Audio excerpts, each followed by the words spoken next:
کیا مرنے والے تک ہماری قربانی کا ثواب پہنچتا ہے؟ کیا ہم اپنے والدین، عزیزوں یا کسی مرحوم کی طرف سے قربانی کر سکتے ہیں؟ بہت سے لوگ عید الاضحیٰ پر اپنے مرحوم والدین یا رشتہ داروں کے نام کی قربانی کرتے ہیں۔ کچھ لوگ کہتے ہیں یہ بہت بڑا ثواب ہے، جبکہ کچھ لوگ اس بارے میں مختلف باتیں کرتے ہیں۔ ایسے میں اکثر لوگوں کے دل میں یہ سوال ضرور آتا ہے کہ آخر حقیقت کیا ہے؟ سوچیں، وہ ماں باپ جنہوں نے ساری زندگی ہمارے لیے قربانیاں دیں، اگر آج وہ اس دنیا میں نہیں رہے تو کیا ہم اپنی قربانی کا ثواب ان تک پہنچا سکتے ہیں؟ کیا اللہ تعالیٰ مرحومین کی طرف سے کی گئی قربانی کو قبول فرماتا ہے؟ اور کیا نبی کریم صلی اللہ علیہ وسلم بھی اس بارے میں کوئی رہنمائی ملتی ہے؟ بہت سے لوگ صرف رسم سمجھ کر قربانی کر دیتے ہیں، لیکن کچھ چھوٹی چھوٹی باتیں ایسی ہوتی ہیں جنہیں نہ جاننے کی وجہ سے انسان غلطی بھی کر بیٹھتا ہے۔ اسی لیے آج کی اس ویڈیو میں ہم آسان انداز میں جانیں گے کہ مرحومین کی طرف سے قربانی کرنا کیسا ہے، اس کا صحیح طریقہ کیا ہے، کن لوگوں کی طرف سے قربانی کی جا سکتی ہے، اور اس کا ثواب مرحوم تک کیسے پہنچتا ہے۔ ویڈیو آخر تک ضرور دیکھیے، کیونکہ ہو سکتا ہے آج آپ کو ایسی بات معلوم ہو جائے جو آپ کے دل کو چھو لے۔ بسم اللہ الرحمن الرحیم۔ السلام علیکم ورحمۃ اللہ وبرکاتہ۔ زندگی میں کچھ رشتے ایسے ہوتے ہیں جو ہمارے دل کے بہت قریب ہوتے ہیں، اور جب وہ ہم سے جدا ہو جاتے ہیں تو ان کی یاد ہمیشہ ہمارے ساتھ رہتی ہے۔ عید الاضحیٰ کے موقع پر اکثر لوگوں کے دل میں یہ سوال پیدا ہوتا ہے کہ کیا ہم اپنے مرحوم عزیزوں کی طرف سے قربانی کر سکتے ہیں؟ آج کی اس ویڈیو میں ہم اسی اہم مسئلے کو آسان اور واضح انداز میں سمجھیں گے تاکہ آپ اپنے پیاروں کے لیے درست فیصلہ کر سکیں۔ مرحومین کی طرف سے قربانی کرنا یہ کیسا ہے؟ فوت شدہ کی طرف سے قربانی کرنا جائز ہے یا نہیں؟ مثلاً کوئی بیٹا اپنے مرحوم والد کی طرف سے یا پھر والدہ کی طرف سے قربانی کرنا چاہے تو یہ جائز ہے؟ قربانی ہوگی؟ ان تک یہ ثواب پہنچے گا یا نہیں؟ اس کے بارے میں شرعی حکم کیا ہے؟ بہت سارے لوگ یہ مسئلہ جاننا چاہتے ہیں۔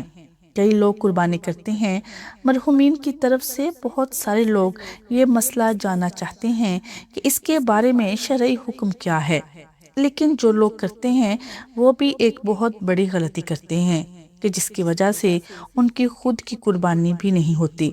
وہ غلطی کیا ہے وہ بھی آگے چل کر میں آپ لوگوں کو بتاؤں گی۔ اس مسئلے کو حدیث کی روشنی میں مکمل وضاحت کے ساتھ میں بیان کرنے جا رہی ہوں، اس لیے اس کو آپ ضرور دھیان سے سنیے گا اور سمجھیے گا۔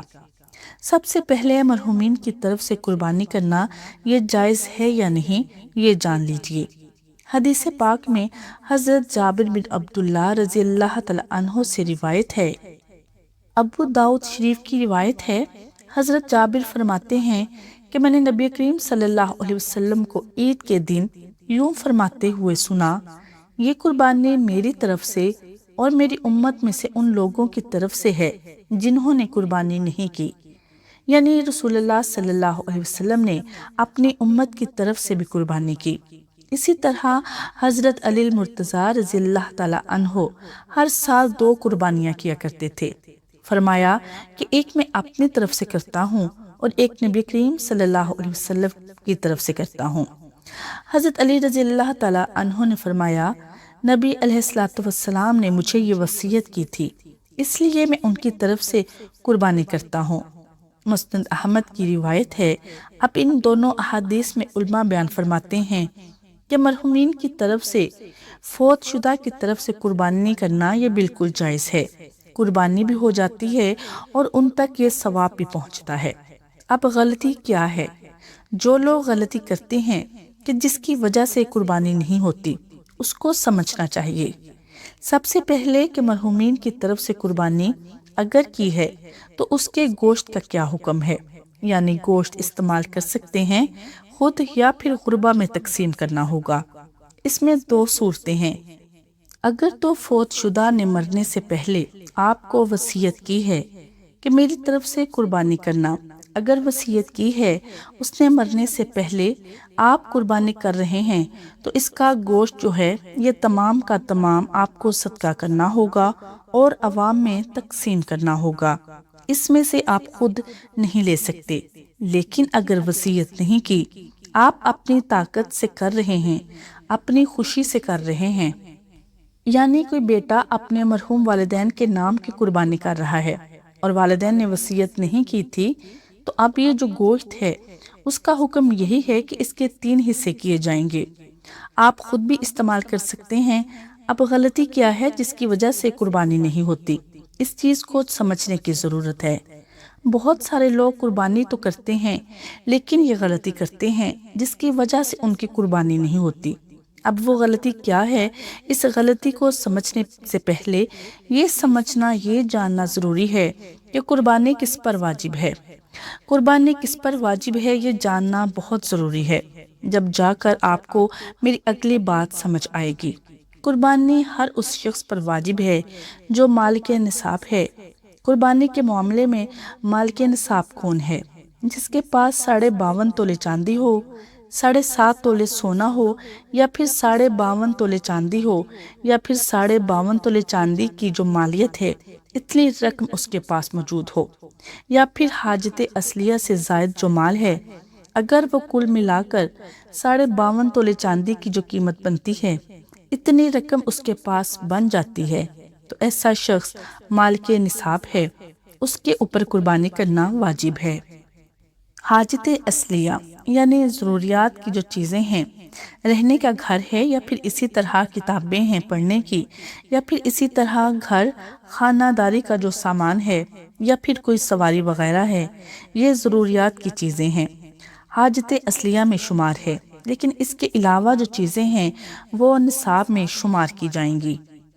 اب اگر اس کے پاس اتنا مال موجود ہے جو 52.5 تولے چاندی کی قیمت بنتی ہے، تو ایسا شخص مالک نصاب ہے۔ قربانی کے حساب میں اور زکوٰۃ کے نصاب میں یہ بھی فرق ہے کہ زکوٰۃ کا جو نصاب ہے اس پر سال گزرنا یہ ضروری ہے، لیکن قربانی کے حساب میں یہ ضروری نہیں ہے۔ اور اسی طرح زکوٰۃ کے نصاب میں مال نامی ہونا یہ ضروری ہے، اس میں یہ شرط بھی نہیں ہے۔ ایک شخص مالک نصاب ہے، اس کے اوپر قربانی واجب ہے، یہ آپ نے سمجھ لیا کہ مالک نصاب کون ہے۔ اب غلطی یہ کرتے ہیں لوگ، وہ اپنے نام سے قربانی نہیں کرتے، اپنی طرف سے قربانی نہیں کرتے، بلکہ اپنے مرحومین کی طرف سے قربانی کر دیتے ہیں۔ زندہ ہیں تو بھی اسی طرح، اگر فوت بھی ہو گئے، وفات بھی پا چکے، جب بھی ان کے نام سے ہی قربانی کرتے رہیں گے، تو یہ بالکل غلط ہے۔ ایسا بالکل نہیں ہے۔ اگر آپ یہ کام کرتے ہیں، آپ اپنے نام سے قربانی نہیں کرتے، آپ کے اوپر قربانی واجب تھی، اپنی طرف سے قربانی نہیں کی، اپنے مرحومین کی طرف سے قربانی کر دی، تو آپ کا جو واجب ہے یہ ادا نہیں ہوگا۔ آپ کے ذمے جو واجب باقی رہے گا اس کا ادا کرنا آپ کے اوپر لازم ہے، ورنہ آپ گنہگار ہوں گے۔ تو پہلے آپ اپنی طرف سے قربانی کریں۔ اگر آپ کو اللہ نے طاقت دی ہے، مال دیا ہے، تو پھر آپ اپنے مرحومین کی طرف سے قربانی کرنا چاہیں تو کر سکتے ہیں۔ پہلے اپنا واجب ادا کریں گے۔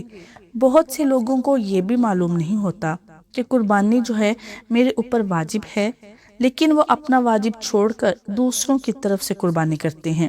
مثال کے طور پر بہت سارے لوگوں کو یہ معلوم ہوتا ہے کہ وہ ہر سال فیملی ممبر میں سے کسی ایک کے نام کی قربانی کر دیتے ہیں، یعنی ایک سال شوہر نے اپنی طرف سے کر لی، دوسرے سال زوجہ کے نام کی قربانی کر دی، تیسرے سال کسی بچے کے نام سے قربانی کر دی۔ تو اس طرح کرتے ہیں کہ پچھلے سال تو میں نے اپنے نام سے کی تھی، اب میں اپنے فلاں بچے کے نام سے قربانی کر رہا ہوں، تو یہ بھی بالکل غلط ہے۔ اس طرح جو آپ کا واجب ہے وہ ادا نہیں ہوگا، آپ کی قربانی نہیں ہوگی، اور جس کی طرف سے کر رہے ہیں اس کی طرف سے ہو جائے گی۔ آپ کا اپنا جو واجب ہے وہ ادا نہیں ہوگا، کیونکہ ضروری ہے پہلے آپ اپنا واجب ادا کریں جو آپ کے اوپر واجب ہے، پہلے وہ ادا کریں۔ مرحومین کی طرف سے قربانی کرنا آپ کے اوپر واجب نہیں ہے، لیکن آپ کے اوپر جو واجب ہے وہ آپ واجب ادا کریں گے۔ اگر آپ کے پاس مال ہے، اللہ نے آپ کو طاقت دی ہے، اپنے فوت شدہ والدین کی طرف سے قربانی کر رہے ہیں، بلکہ اللہ نے آپ کو مال سے نوازا ہے، تو نبی کریم صلی اللہ علیہ وسلم کے نام سے بھی قربانی کرنی چاہیے۔ اگر آپ کو اللہ نے مال دیا ہے تو یا آپ اپنے فیملی ممبر جتنے بھی ان تمام کی طرف سے قربانی کر رہے ہیں، قربانی ہو جائے گی، لیکن اپنا واجب مس نہیں کرنا۔ اپنا واجب چھوڑ کر اپنے والدین کی طرف سے قربانی کر رہے ہیں، اس طرح قربانی نہیں ہوگی۔ والدین حیات ہیں یا پھر والدین کے نام سے ہی قربانی کرتے رہیں تو اس طرح آپ کا واجب ادا نہیں ہوگا۔ آپ کے اوپر جو قربانی کرنا واجب ہے، اگر آپ مالک نصاب ہیں تو آپ کے اوپر قربانی کرنا واجب ہے۔ آپ پہلے اپنا واجب ادا کریں گے۔ اگر دوسرے کی طرف سے قربانی کر رہے ہیں، مرحومین کی طرف سے آپ نے قربانی کر دی، ان کی طرف سے قربانی ہو گئی، ان تک یہ ثواب بھی پہنچ گیا، یہ حدیث سے ثابت ہے، لیکن آپ کا واجب ادا نہیں ہوگا، آپ کی قربانی نہیں ہوگی۔ تو اس چیز کو سمجھنے کی ضرورت ہے۔ باقی مرحومین کی طرف سے قربانی کرنا چاہیں بالکل جائز ہے۔ نبی صلی اللہ علیہ وسلم کا اپنی امت کی طرف سے قربانی کرنا۔ حضرت عائشہ روایت کرتی ہیں، نبی کریم صلی اللہ علیہ وسلم نے ایک مینڈھا ذبح کیا اور فرمایا، اے اللہ، اسے محمد صلی اللہ علیہ وسلم، آل محمد اور امت محمد صلی اللہ علیہ وسلم کی طرف سے قبول فرما۔ اس حدیث سے علماء نے استدلال کیا کہ نبی صلی اللہ علیہ وسلم اپنی امت، جن میں فوت شدہ لوگ بھی شامل ہیں، کی طرف سے قربانی کی۔ حضرت سعد بن عبادہ نے عرض کیا، یا رسول اللہ صلی اللہ علیہ وسلم، میری والدہ کا انتقال ہو گیا ہے، کیا میں ان کی طرف سے صدقہ کروں؟ آپ صلی اللہ علیہ وسلم نے فرمایا، ہاں، جب صدقہ کا ثواب مرحومین کو پہنچتا ہے تو قربانی بھی ایک نیکی ہے، اس کا ثواب بھی پہنچتا ہے۔ یاد رکھیں، جو لوگ اس دنیا سے چلے گئے وہ ہمارے عمل کے محتاج نہیں، بلکہ ہماری دعاؤں کے منتظر ہوتے ہیں۔ اگر ہم ان کے لیے کوئی نیکی کریں، صدقہ دیں یا قربانی کریں تو یہ ایک محبت کا اظہار ہوتا ہے، ایک ایسا تعلق جو موت کے بعد بھی ختم نہیں ہوتا۔ اپنے مرحوم پیاروں کو یاد رکھیں، ان کے لیے دعا کریں، کیونکہ دعا جو ہے وہ ایک تحفہ ہے جو بغیر کسی رکاوٹ کے ان تک پہنچتا ہے۔ آئیں ایک لمحے کے لیے اپنے ان عزیزوں کو یاد کریں جو آج ہمارے ساتھ نہیں۔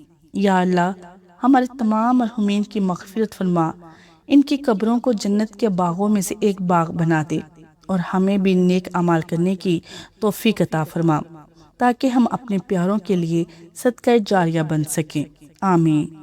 اگر یہ ویڈیو آپ کے دل کو چھو گئی ہو تو اس سے ضرور شیئر کریں، کیا پتہ آپ کی وجہ سے کوئی اپنے مرحوم عزیز کو یاد کر کے اس کے لیے دعا کر لے۔ ویڈیو پسند آئے تو لائک شیئر ضرور کریں، اور کمنٹ باکس میں اپنی رائے ضرور دیں کہ آپ کس کے نام کی قربانی کرتے ہیں۔ جزاک اللہ خیر۔